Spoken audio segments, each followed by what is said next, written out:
आज हम लोग करंट के बारे में देखेंगे। हम लोग जानते हैं current is equal to flow of electric charge. Means जो इलेक्ट्रिक चार्ज का फ्लो होता है उसको हम लोग करंट बोलते हैं। इसका जो यूनिट होता है वो एम्पियर होता है। अब जो ये फ्लो ऑफ इलेक्ट्रिक चार्ज है ये दो टाइप से फ्लो करता है, डीसी करंट के और एसी करंट में। डीसी करंट हो गया हमारा डायरेक्ट करंट और एसी करंट हो गया हमारा अल्टरनेटिंग करंट।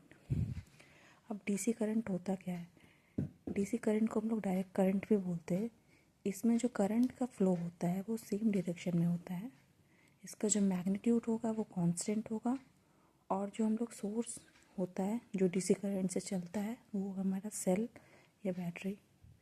ये डीसी करंट, इसका मैग्नीट्यूड सेम होता है और सेम डायरेक्शन में फ्लो करता है। Now come to the AC current. AC current को हम लोग अल्टरनेटिंग करंट बोलते हैं। इसका डायरेक्शन चेंज होता है, इसका मैग्नीट्यूड है वो वैरी करेगा और ये जो सोर्सेस होते हैं एसी करंट के ये हमारे घर के सप्लाई, होम सप्लाई होते हैं। ये हमारा एसी करंट हो गया, इसका मैग्नीट्यूड वैरी कर रहा है। बेसिक डिफरेंस है एसी एंड डीसी में। एसी में डायरेक्शन चेंजेस होते हैं, डीसी में डायरेक्शन सेम रहती है।